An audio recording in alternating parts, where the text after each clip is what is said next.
Badan Meteorologi, Klimatologi, dan Geofisika atau BMKG memberikan prediksi soal La Nina di Indonesia. Salah satunya terkait dengan kepastian La Nina di tahun ini.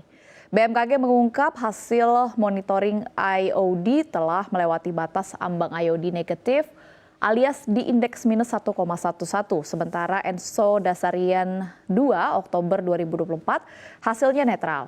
Sebagai informasi, ENSO merupakan anomali suhu pada permukaan Laut Samudra Pasifik, pantai barat Ekuador, dan Peru yang lebih tinggi dari rata-rata normal. Sementara itu, iklim Samudra Pasifik terbagi 3, yakni El Nino, La Nina, dan netral. Deputi Bidang Klimatologi BMKG, Ardasena Sopaheluakan, menjelaskan membenarkan tanda iklim tersebut, namun status La Nina belum dapat difinalisasi karena tren tanda tersebut harus dikonfirmasi setidaknya dalam kurun waktu 1 bulan.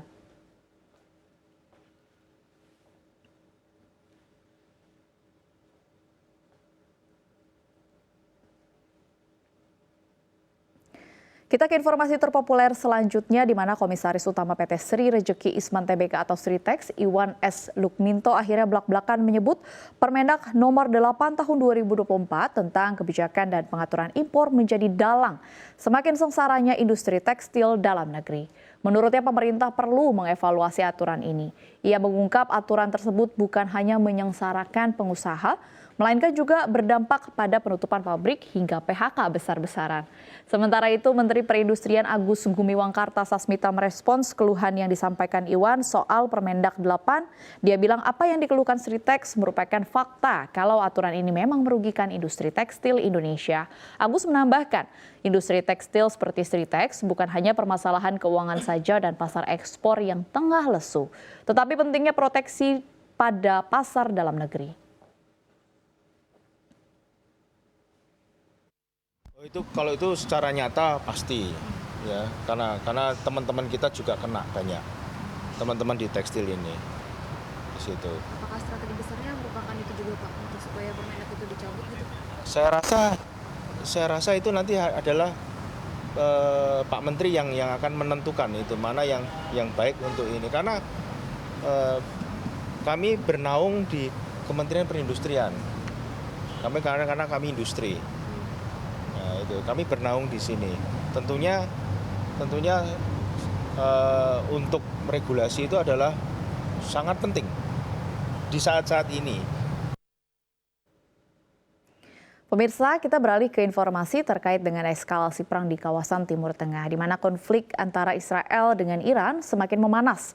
Bahkan Israel dikabarkan sedang merencanakan gelombang kedua serangan ke Iran.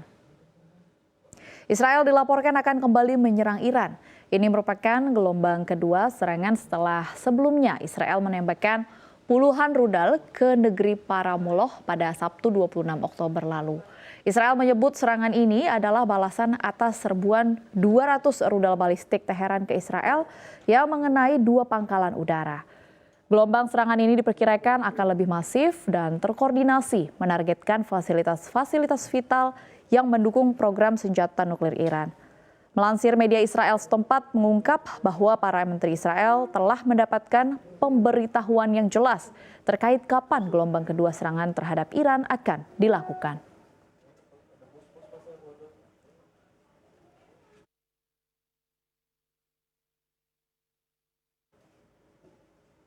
Berlanjut ke informasi terpopuler selanjutnya, di mana Amerika Serikat punya senjata baru untuk melumpuhkan sektor teknologi China. Kali ini datang dari teknologi bernama fotonik silikon yang kini tengah dikembangkan oleh China. Anggota Parlemen Amerika Serikat dari Partai Demokrat dan Partai Republik mendesak Kementerian Perdagangan Amerika Serikat untuk memeriksa teknologi tersebut yang mereka klaim sebagai ancaman keamanan nasional. Pada dasarnya, fotonik silikon bergantung pada cahaya bukan sinyal listrik untuk memindahkan informasi di dalam sistem komputer dan memiliki kegunaan dalam sistem AI, tempat puluhan ribu chip komputer dihubungkan. Perusahaan chip AI terkemuka seperti Nvidia dan Advanced Micro Devices atau AMD telah menerbitkan penelitian tentang cara mengintegrasikan fotonik ke dalam chip mereka. Sementara startup Light Matter baru-baru ini mengumpulkan investasi sebesar $400 juta Amerika Serikat untuk teknologi fotoniknya. Suntikan dana tersebut mendorong nilai perusahaan menjadi 4,4 miliar dolar Amerika Serikat.